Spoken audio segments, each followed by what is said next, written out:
This is CGTN, China Global Television Network.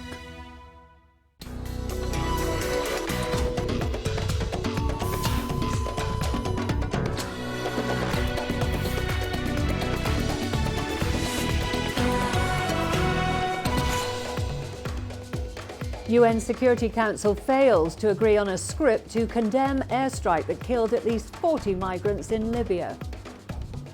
Hopes for progress as Sudan military and opposition get back to the negotiating table.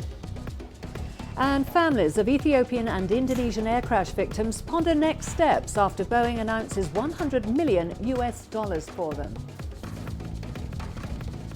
Hello and welcome to CGTN. This is Africa Live and I'm Karen Roberts in Nairobi. Also coming up in the programme.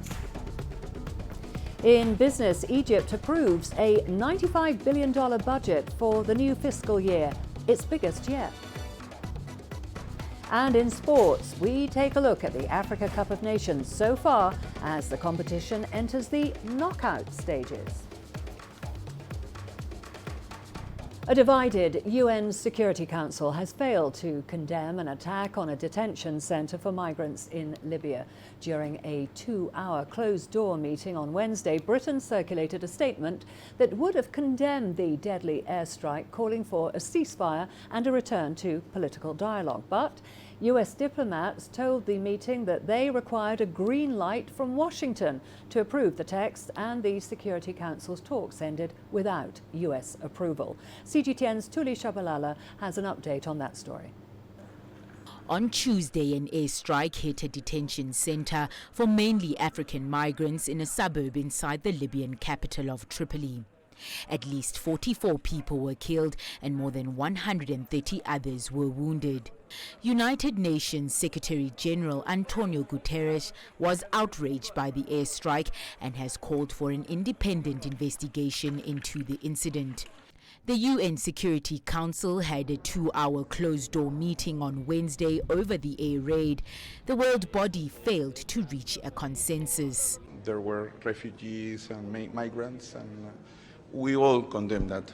We haven't agreed on an element for the press. Maybe we'll have a press statement, but we are still discussing it.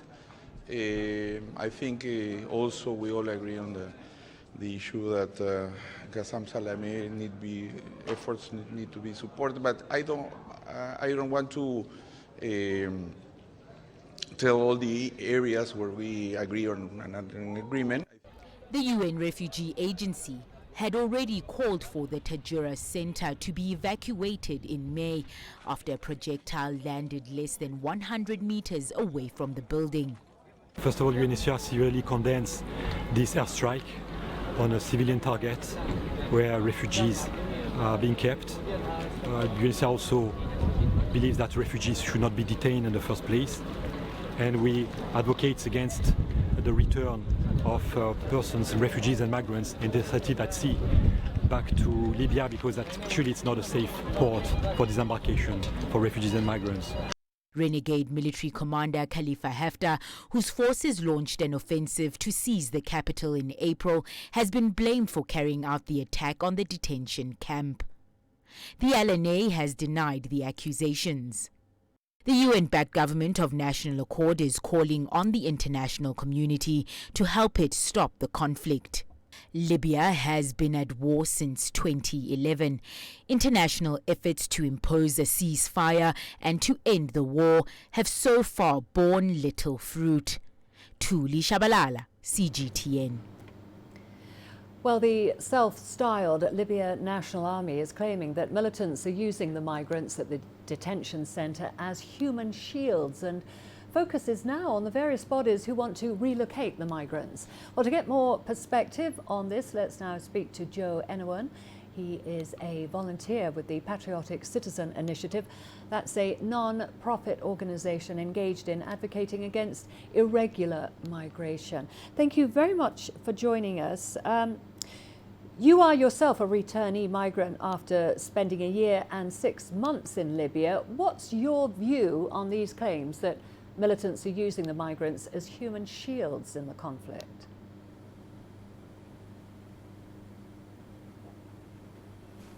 Money, well,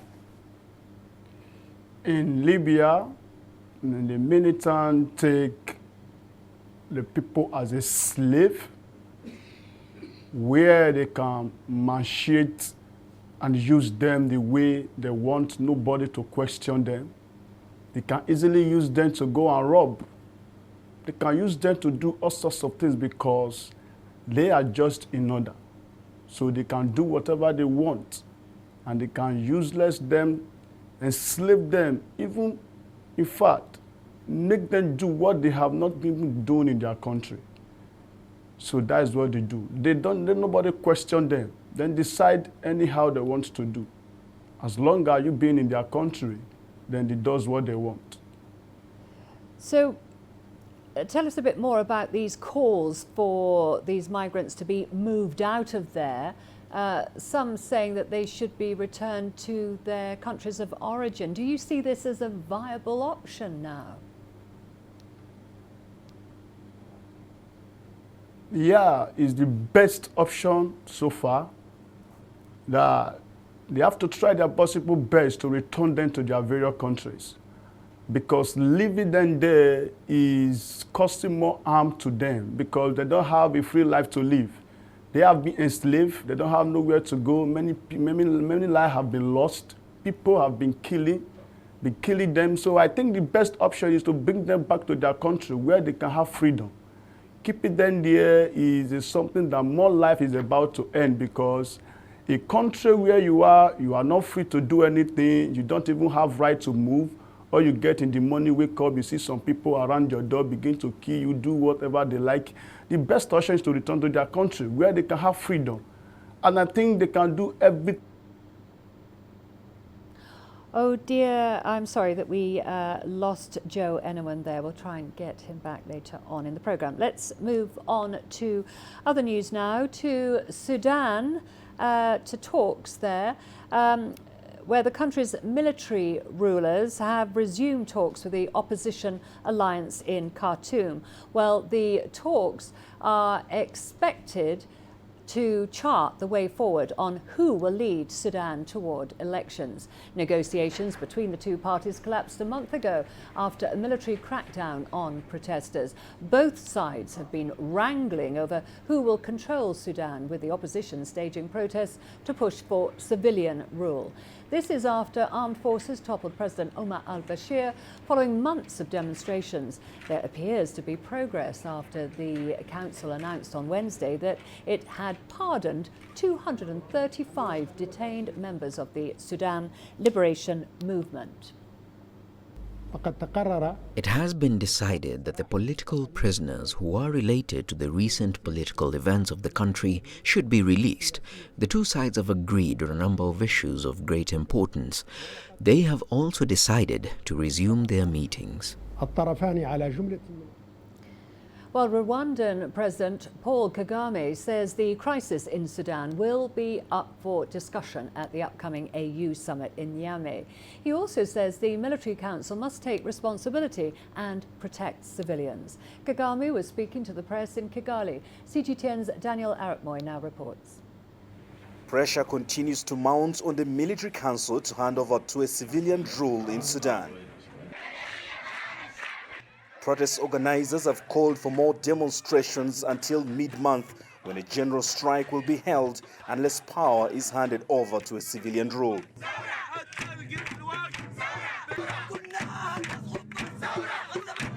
Rwanda's President Paul Kagame, while addressing the press in Kigali, said the problem to address is how to steer the leadership vacuum back to the people who initiated the revolution for their benefit. Even if the military who are in charge, who took over, would be saying all kinds of things, it's up to them to convince the world that what they are doing is in the interest of these very people there. And when you start seeing that they are being shot and killed and arrested, and then you know something is going wrong. Tensions have continued to rise after a brutal crackdown on a long-standing protest camp in Khartoum killed dozens of demonstrators a month ago. Kagame says the Sudan crisis will be top on agenda when AU leaders meet in Niamey, Niger this month. If you have started going against these people who led this to happen, then what are you actually doing? For who? Yes. So the AU will be raising these questions. In fact, the AU has been raising these questions. Sudan's protest leaders and ruling generals have now resumed talks over forming a new governing body, the first such negotiations since a deadly crackdown on demonstrators last month. Ethiopia and the AU have proposed a blueprint for a civilian majority body in a bid to resolve the crisis that has rocked Sudan for months. The military deposed longtime leader Omar al-Bashir in April amid widespread protest against his iron-fisted rule. Well, the Arab League is sending a delegation to Sudan to bolster the mediation efforts. Let's get more on this from CGTN's Yasser Hakim, who is in Cairo for us. Yasser, the Arab League has sent a delegation to Sudan to try and broker talks between the warring factions. What more can you tell us about that?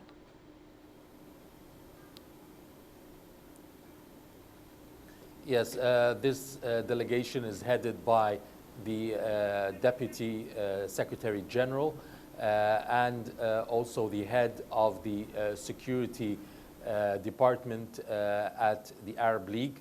It's their second trip to Sudan to try to meet with the different factions and the different political powers.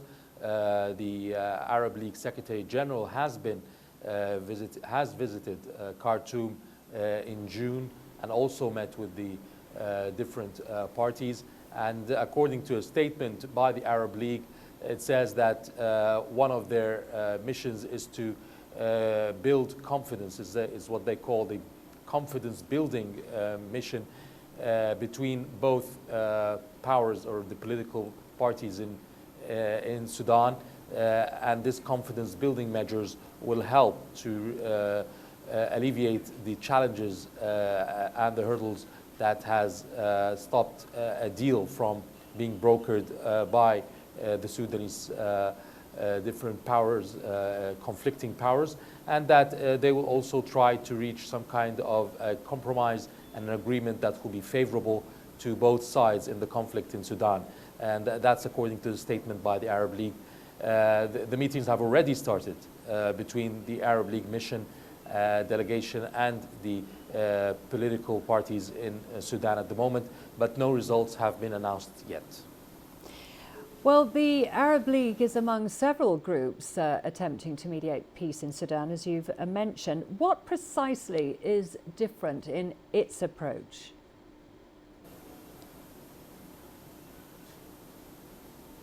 Well, obviously Sudan is a member of the Arab League, just like it is a member of the African Union, for example. The Arab League is also proposing that in the case of any agreement and reaching a compromise that would be that would create stability in Sudan and bring peace to Sudan. In this case, they have promised that the Arab League members would provide the proper financial backing, the proper aid and logistical aid for Sudan to rebuild its economy. Obviously, the economy has been shattered by the political instability in the last few years in Sudan, and therefore promising such backing, financial backing and economic power can be a card to play and put pressure on both sides to try to reach a peaceful solution that would be beneficial for the country. This is one of the aspects that the Arab League is trying to play at or use in its negotiations in Khartoum. Okay, thank you very much for that update. That was CGTN's Yasser Hakim there for us in Cairo. Moving on to other news now. Boeing announced on Wednesday that it has set aside $100 million to help support the families and the communities of people who died in the two 737 MAX air crashes in Ethiopia and Indonesia. The aircraft manufacturer says the funds will support education, hardship and living expenses for the victims' families. Well, the payouts, phased over several years, are independent of the several lawsuits filed against the company. 346 people died in the two crashes in Ethiopia in March and in Indonesia last October. Well, the Boeing model remains grounded worldwide after the second fatal crash occurred within 5 months of the first. Investigators have not yet determined an official cause for the two crashes, but are focusing on Boeing's anti-stall system.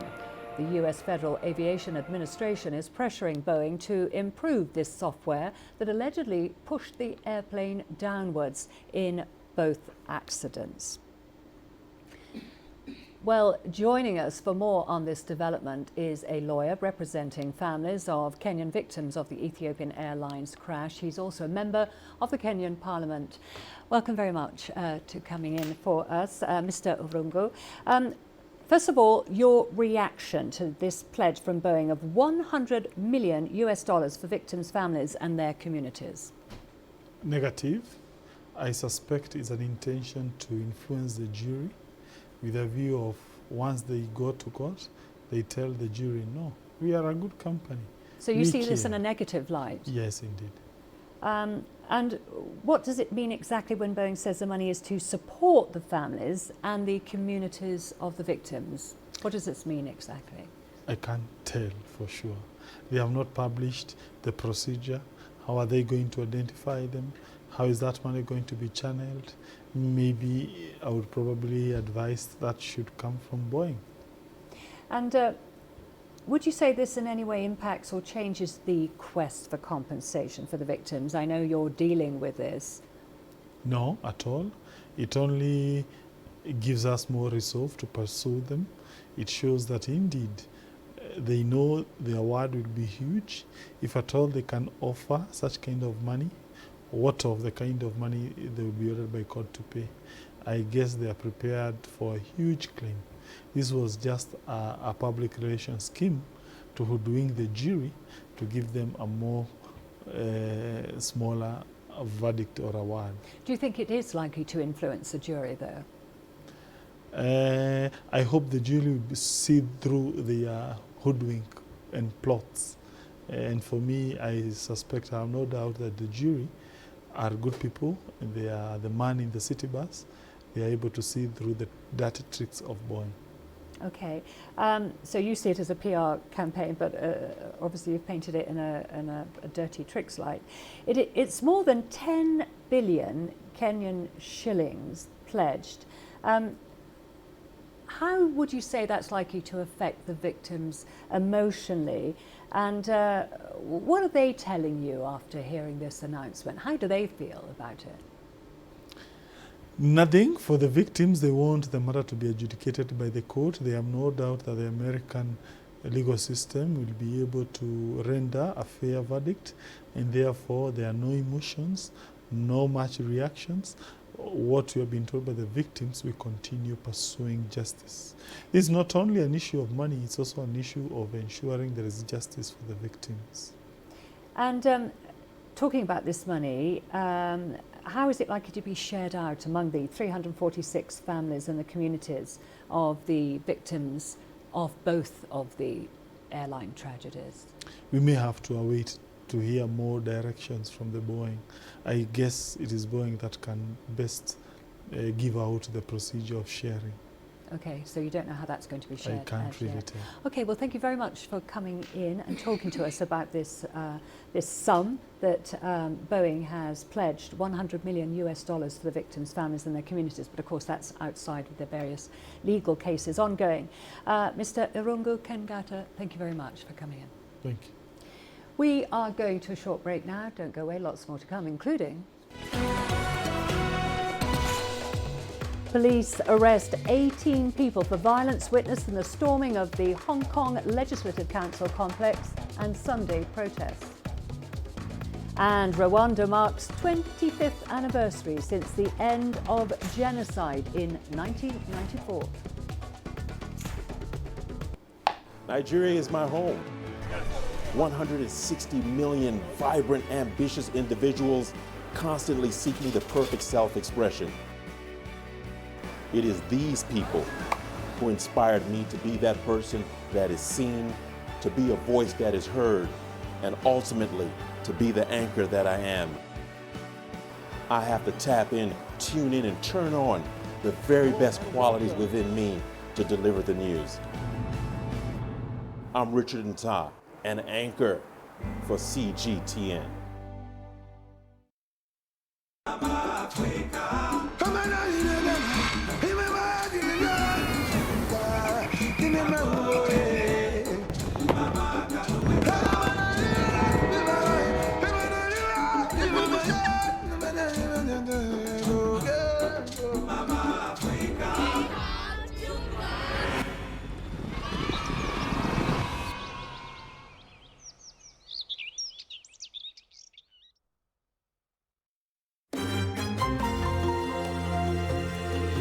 Africa Live.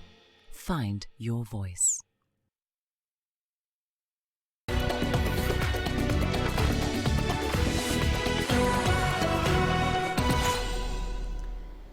Israel is bracing for a third day of protests after an off-duty police officer killed a young man of Ethiopian origin. Since Monday, areas throughout the country, protesters have blocked roads, burned tires and denounced what they see as discrimination against the Ethiopian-Israeli community.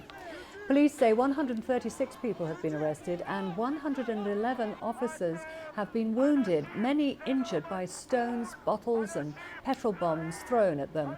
Israeli leaders have urged for calm, while police have said the officer accused of the killing has been placed under house arrest and a probe has been launched by the Justice Ministry Department. Now to Hong Kong, where police have arrested 12 people for storming the Legislative Council complex on Monday and 6 for violence during demonstrations on Sunday. The detainees, aged between 14 and 72, are charged with assaulting the police, fighting in a public place, possession of offensive weapons, unlawful assembly and forced entry into the Legislative Council complex. A Kenyan court has sentenced a terror suspect to life in prison and handed down a 41-year sentence to 2 other suspects for their role in an attack at a university in northern Kenya in 2015. Rashid Mberesero was jailed for life, while Muhammad Ali Abdi Kadir and Hassan Adan Hassan were each jailed for 3 counts, amounting to 41 years each. 148 students were killed in the attack at the Garissa University in 2015. CGTN's Robert Nagila was in court this afternoon. You have a right of appeal. This was the reaction of terror suspect Rashid Charles Mberesero, a Tanzanian national, as his case concluded following his sentencing for his role on a terror attack on Garissa University that claimed 148 lives in 2015. Moments earlier, the magistrate had sentenced him to life in prison. I will sentence him to commission of a terrorist act on each of the counts 2 to 150, where he will serve life imprisonment. 2 other suspects, Muhammad Ali Abdikader and Hassan Adan Hassan, were jailed for 41 years each on 3 counts of conspiracy to commit a terror act, committing a terror act, and being a member of a terror group. In total, therefore, the first and second accused person will serve 41 years imprisonment each. The judge taking into account the 4.5 years they had spent in custody. So they've not given it. These are the first convictions following a long-running investigation and prosecution. 4 gunmen were killed by Kenyan security forces during the attack at the university in northern Kenya 4 years ago. 148 students were killed by the attackers. The suspected ringleader of the cell, Mohammed Mahmoud, known as Kuno, was killed during a raid on a convoy near Kismayo in Somalia in 2016. The accused have 14 days in which to appeal. Robert Nagela, CGTN, Nairobi, Kenya. Rwandans across the country are today marking the 25th liberation anniversary since the end of the 1994 genocide. The liberation anniversary is also being marked by the Rwandan diaspora under the theme, Together We Prosper. This theme highlights the importance of unity of all Rwandans in the country's development process. Dozens of heads of state and dignitaries from across the world are also attending the Liberation Day celebrations. Meanwhile, Rwandan President Paul Kagame is set to address the gathering, outlining the progress and the successes that the country has seen in the last 25 years of peace and stability. Here's CGTN's Daniel Arapmoy with details of the East African nation's horrific past and its bright future. Rwanda's war of liberation began against the genocidal dictatorship in Kigali in October 1990. Rwanda's President Paul Kagame says taking up arms was the last option, considering all efforts for peaceful and democratic change had proven futile and devastated the lives of many Rwandans. 25 years have seen us go from scratch, almost nothing, if not just a total devastation, to something we see today of a country that is continuing to rebuild. Despite numerous attempts to seek peaceful resolution to the conflict, the then regime became more desperate, orchestrating the genocide in many parts of the country in what officials say was a deliberate effort to ethnic cleansing. But President Paul Kagame was determined to end the genocide.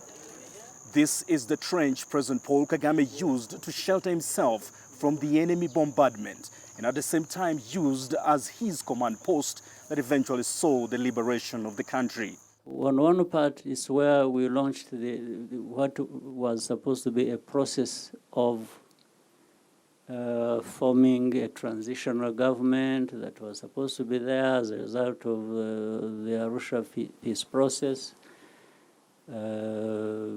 which never happened. But the East African country has moved on, registering an average GDP growth of around 8% between 2001 and 2015. Rwanda is also ranked the second safest country in Africa by the 2018 Gallup Global Law and Order Report. The country is also the sixth major troop and police contributing country to the UN, with over 4,000 troops. 25 years have passed since the Rwanda Patriotic Army ended the 1994 genocide and liberated the country. The East African country has continued to register tremendous achievement, not only in political, social, but economic as well. Daniel Arapmoy, CGTN, Kigali, Rwanda. Staying in Rwanda, relations between Rwanda and China have continued to grow, with China supporting several development projects in the country. Military cooperation between the two countries has seen Rwanda's Patriotic Front transformed into a modernized army able to defend Rwanda. CGTN's Daniel Arapmoy has more from Kigali.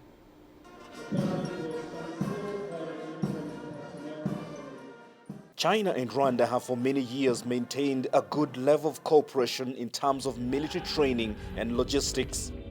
Rwandan forces have been able to advance peace and security in Africa through various peacekeeping engagements following specialized and rigorous trainings offered by China.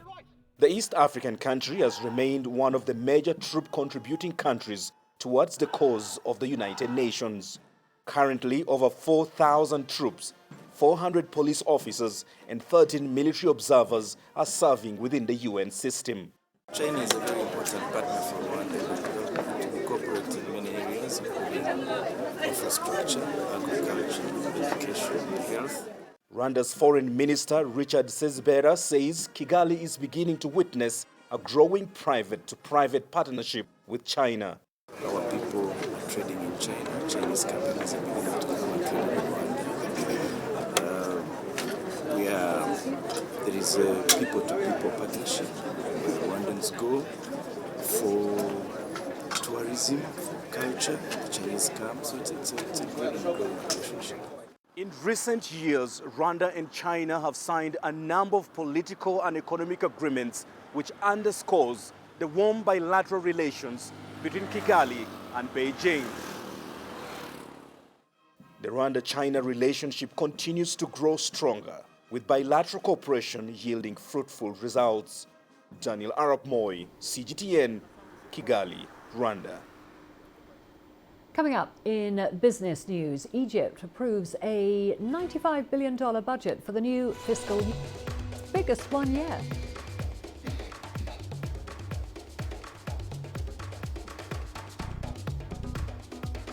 And South Africa is looking at further measures to keep the struggling power utility Eskom afloat. Africa is the nexus of enterprise, and global business will tell you why it matters. From the mega investment projects to multi-billion-dollar mergers and acquisitions. Africa today collects, just in terms of revenues for taxes alone, $545 billion a year. If you take 10% of that and you devote it to the energy sector, problem solved. All this on Global Business, weekdays at this time on CGTN. The coast of Western Africa is a ticking time bomb. Along this coast, danger lurks in and around the beautiful blue waters of the Atlantic Ocean. You cannot stop children from exploring. You can tell them don't go near the water body, but they will eventually go. Death by drowning is its name. When we talk about drowning, it's seldom mentioned. We don't really focus more on it, but it's a silent killer that needs to be addressed. Looking at drowning, why do people drown? What can we do to help people from drowning, especially children?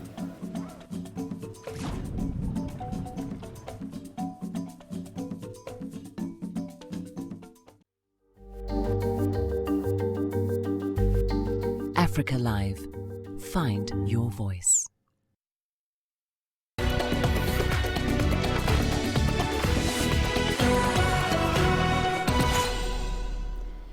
Egyptian President Abdel Fattah el-Sisi has ratified the country's $95 billion budget for the fiscal year 2019 to 2020.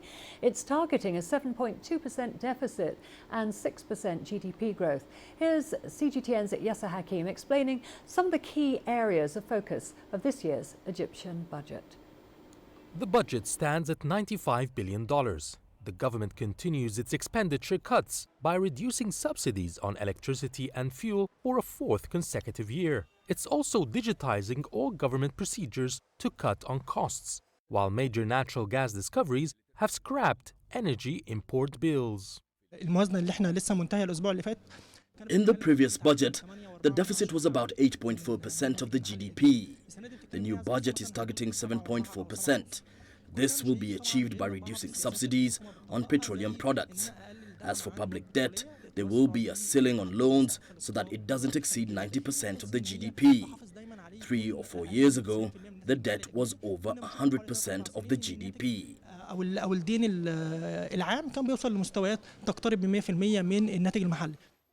According to the statement, revenue increases in 2019-2020 because of structural reforms in the tax collection system.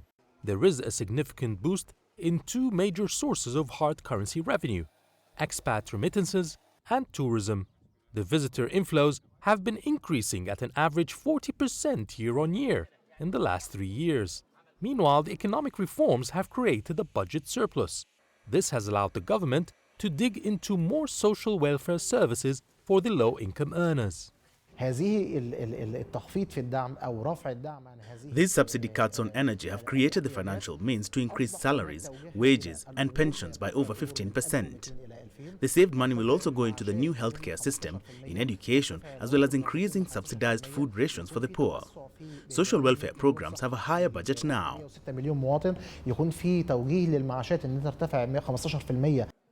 Regarding job creation, there is an ambitious target for unemployment rates to drop from 13.5% to 9% in the new fiscal year. The government is expanding its national projects and private investments.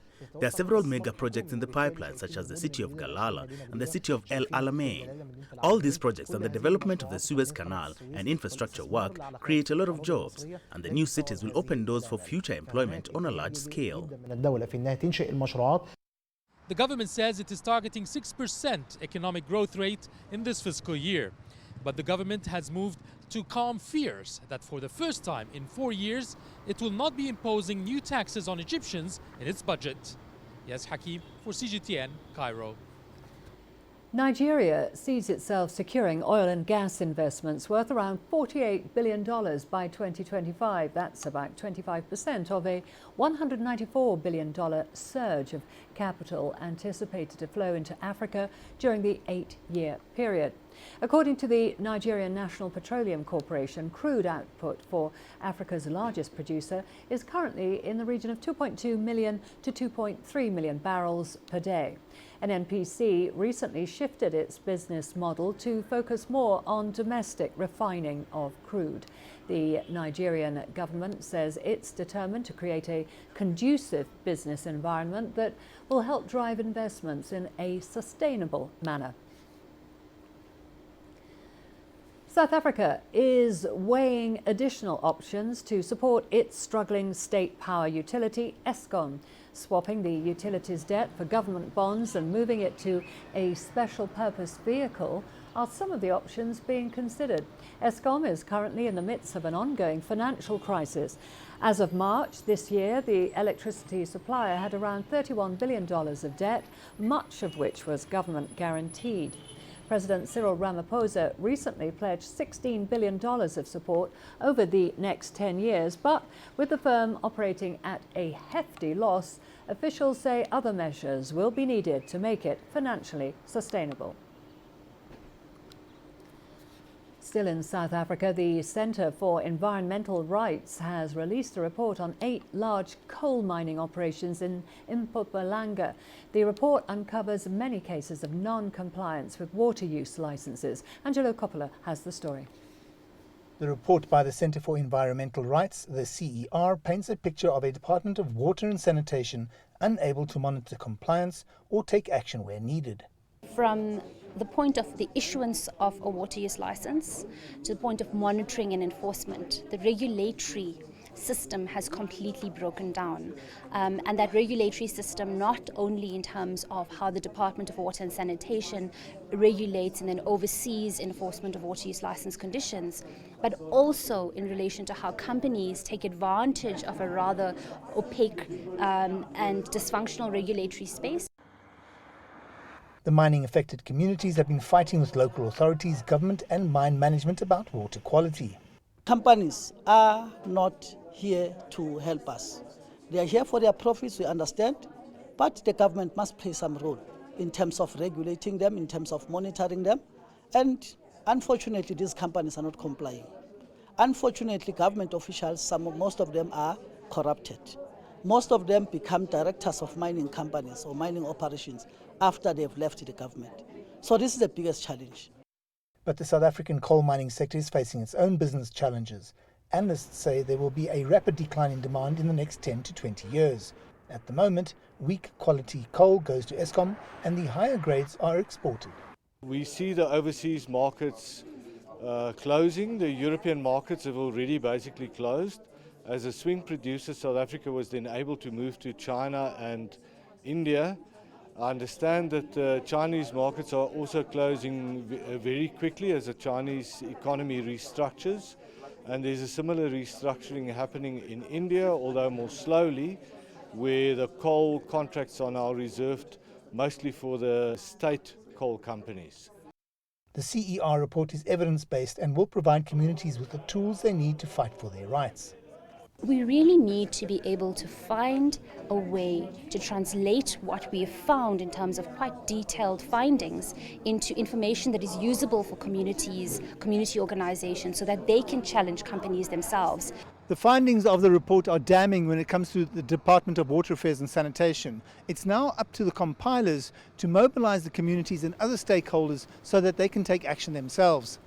I'm Angelo Coppola for CGTN in Johannesburg, South Africa.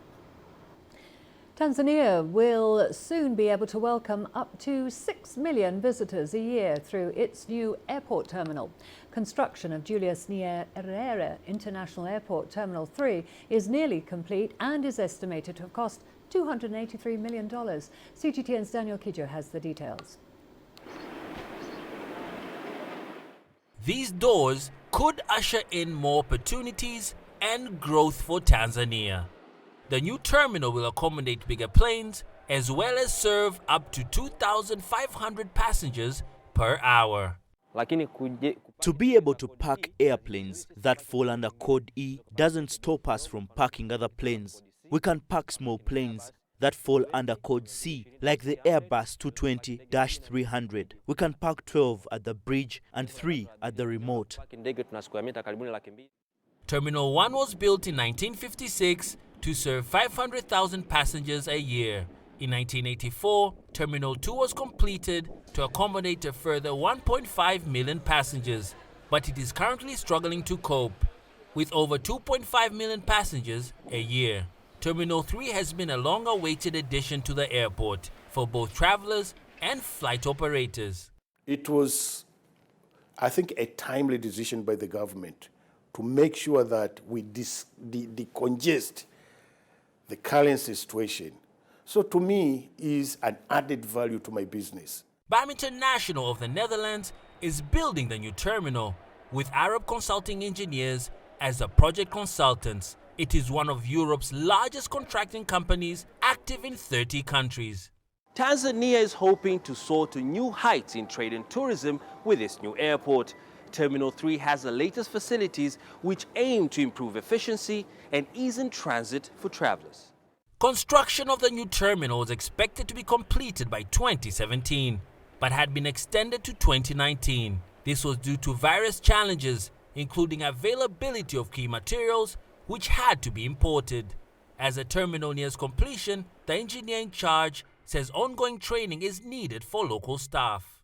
The challenges may appear in the running of the building. It's a very high-tech building. Do we have enough professionals to run it? As the terminal opens, the government hopes it will be a key component in propelling the country towards industrialization. Daniel Kijo, CGTN, Dar es Salaam, Tanzania. One of the major developments at this year's concluded G20 summit was a breakthrough in trade negotiations between the United States and China. Since the decision, the move has been receiving an extensive response from all walks of life in South Africa. I think it's a good thing that the President Xi and President Trump decided to continue with trade talks. As most people know, those trade talks were on hold and there was a threat of a trade war happening. But at the G20, both presidents decided to continue with trade talks. And I think the global economy breathed a sigh of relief when this agreement was announced. Because there's a saying that goes, when two elephants fight, it's the grass that suffers. In this case, the elephants would be the US and China. When the US and China are fighting, it's the global economy that suffers. So I think once they announced that they've come up with an agreement to continue trade talks, most global leaders were very happy with this. And this puts confidence in the global market, but also it stabilizes the global economy. We're going to a short break now. Don't go away. Lots more to come, including Portugal announces a reconstruction fund for Mozambique areas worst affected by cyclones Idai and Kenneth. Join us in Global Business and see Africa through our eyes.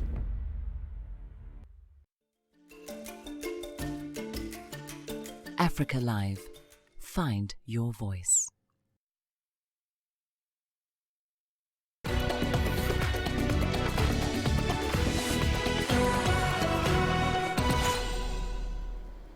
Portugal announced on Wednesday a reconstruction fund for areas in Mozambique that were worst affected by cyclones Idai and Kenneth. The two tropical storms tore through southern Africa in March and have killed more than 650 people in the country. A final death toll may never be known, as many of the bodies were washed away in the floods. Over 1.3 million people require food aid in Mozambique after the cyclones wiped out crops just before harvest. The new funding aims at financing projects in health, education and other key social areas in vulnerable communities. The Mozambican President Filipe Nyusi is currently on a 4-day state visit to Portugal, during which he met the Portuguese Prime Minister Antonio Costa. I express once more Portugal's solidarity with the Mozambicans that were victims of or suffered the impact of cyclones Idai and Kenneth. Portugal had the opportunity with its armed forces, civil protection and emergency services to be on the front line of the emergency response. And here, we would like to reaffirm our full availability and commitment to continue to be on the front lines during the reconstruction period. I want to pay tribute to the Portuguese teams that were in the field who I met in Mozambique. The Portuguese reporters and military, men and women from the health services that came together with their Mozambican brothers to save the lives of children, the sick and the elderly. And now to a fascinating concept in fashion and design. The Berlin Fashion Week has seen a new wave of labels hoping to cash in on consumer demand for ethical clothing. This growing demand hopes to bring the industry in line with a rising movement away from mass production and fast fashion, and it could soon include recycling denim jeans. Neonite, a hybrid of Greek and Swedish words for night, took to the stage at the Berlin Fashion Week, a curated multi-designer show of sustainable clothing brands, showing that eco-friendly clothing need not be dull. Denim, a wearable staple, has also had an eco-makeover in the form of mud jeans. To make it smaller and smaller and smaller until you get this again, this beautiful stuff. It looks like the cotton again. Today we still have to mix it with new fresh cotton, but we promise the world that next year, 2020, we will come out with a 100% fully recycled, post-consumer waste denim jeans. But today, this is the yarn we make. Bart van Son is planning to make the product 100% recyclable by 2020. For now, old jeans are recycled to form yarn to make new pieces. Luckily, we see a big difference with 7 years ago and today. Consumers are more and more conscious about what's happening, and the information is more and more in the streets. Everybody knows that fast fashion is not the solution for the future. We cannot continue the way we are eating and the way we are consuming clothing as we do today. So they are very happy. Most consumers are very happy with a solution from a brand that comes up, say, okay, bring back your old jeans, you get a €10 discount, and we will recycle it for you. As well as focusing on better factory conditions and environmental aspects, Mud Jeans is also pioneering use over ownership.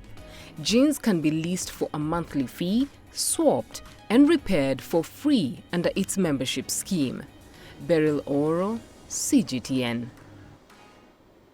We've got all the sports news coming up for you after the break, including... We take a look at the Africa Cup of Nations so far as the competition enters the knockout stages. Africa, where champions are made, records are broken, legends are born. We're there for every goal, for every knockout, for every step of the way. Match Point. Only on CGTN.